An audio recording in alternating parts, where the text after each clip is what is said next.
Subscribe now and press the bell icon. Never miss an update. अब हम lesson 3 का उदाहरण नंबर 15 करते हैं।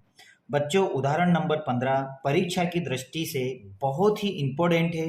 आप इस सवाल को जरूर कर ले क्योंकि परीक्षा में यह सवाल आता है। तो उदाहरण नंबर 15 इन्होंने कहा है, P के किन मानों के लिए निम्न समीकरणों के युग्म का एक अद्वितीय हल है। बच्चों, अद्वितीय हल का फार्मूला मैंने आपको याद करवाया था, आपको याद होगा, और मैं भी अभी लिख दूंगा यहाँ पर।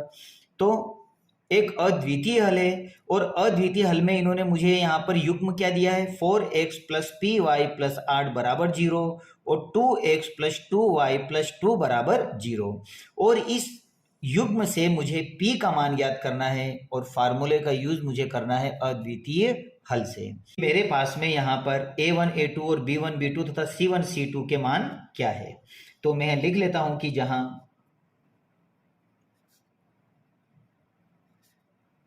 a1 आपके पास 4 है, b1 आपके पास p है, c1 8 है, a2 2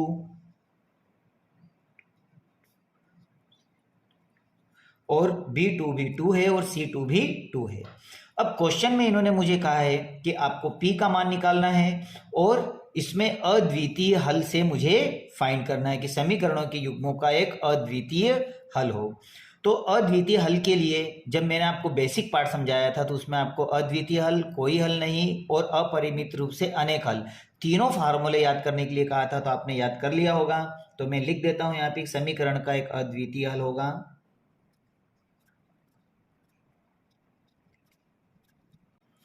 कब होगा, जब a1 a2 नॉट इक्वल होगा b1 अपॉन b2।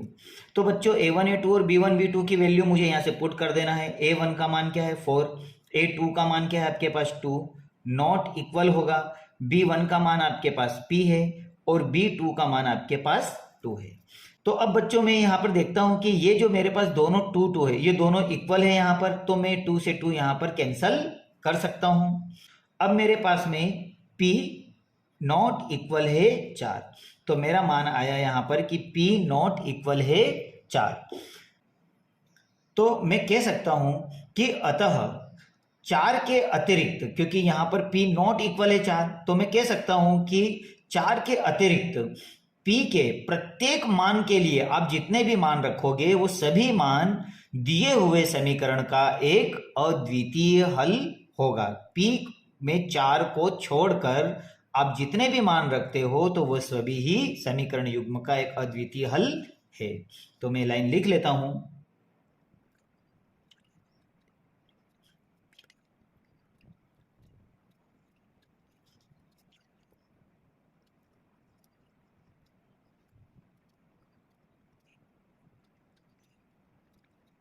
और यही आपका आंसर है। तो आप इसे अच्छी तरह से कर ले। बच्चों, ये परीक्षा की दृष्टि से ये सवाल बहुत इंपॉर्टेंट है, काफ़ी इजी है। इसमें हमें यहाँ पर एक युग्म दिया है, इससे a1 a2 का मान निकाल ले। चूंकि ये बोल रहा है कि युग्म का एक अद्वितीय हल है, तो अद्वितीय हल का फार्मूला लगा के a1 a2 not equal b1 b2 कर ले, क्योंकि इसका फार्मूला है। इन दोनों का मान रख दे, 2 से 2 कैंसिल हो जाएगा, तो p का मान आ जाएगा इक्वल, p नॉट इक्वल है 4। तो अब ये p का 4 को छोड़कर प्रत्येक मान के लिए द्वितीय समीकरण का एक अद्वितीय हल होगा और यही आपका आंसर है। आइए प्यारे बच्चों, अब हम करते हैं उदाहरण नंबर 16।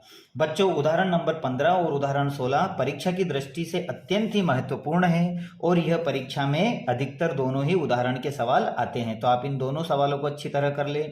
उदाहरण नंबर 16 में इन्होंने कहा है कि k के किस मान के लिए निम्न रेखीय समीकरण युग्मों के अपरिमित रूप से अनेक हल हो। अब की बार मुझे अपरिमित रूप से अनेक हल को बताना है, जिसमें इन्होंने मुझे युग्म दिया है kx plus 3y minus 3 equal 0 और 12k plus ky minus k बराबर 0। जहां पर इन्होंने मुझे a1 a2 के मान दिए हुए हैं, तो मैं लिख लेता हूं यहां पर कि जहां a1 का मान आपके पास क्या है k, b1 3 है और c1 है माइनस k माइनस 3। उसी तरह से a2 का मान बताइए 12 है, b2 के है और C2 आपके पास माइनस के है। तो आपने यह वैल्यू यहाँ पर A1 A2 B1 B2 और C1 C2 की निकाल ली। अब ये क्वेश्चन में बोलता है कि ये अपरिमित रूप से अनेक है, तो आप लिख लीजिए कि समीकरण का मान अपरिमित रूप से अनेक होगा।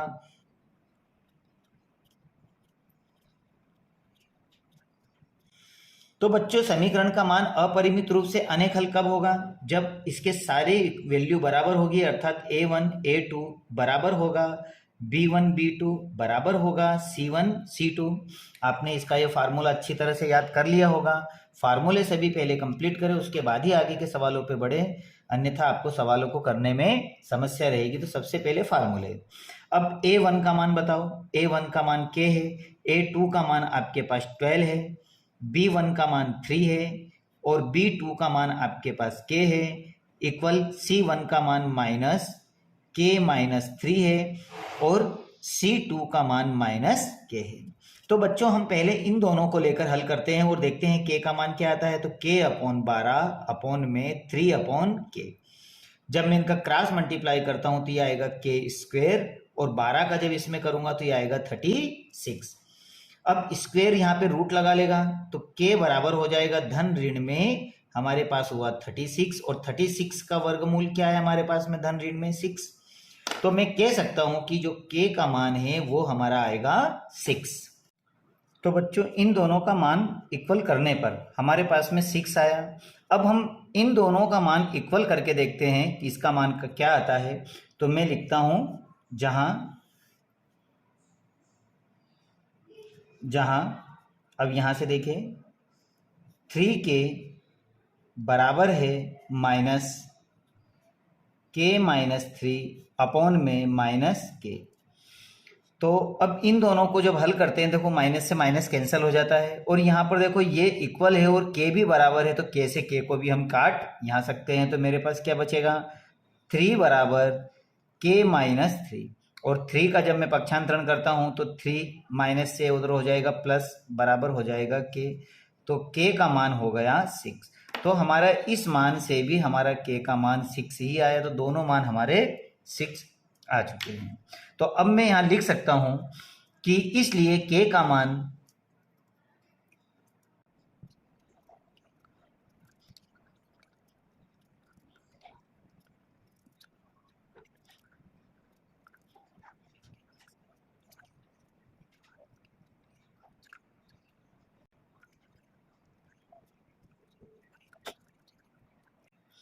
तो हम कह सकते हैं कि K के मान दोनों प्रतिबंधों को संतुष्ट करते हैं।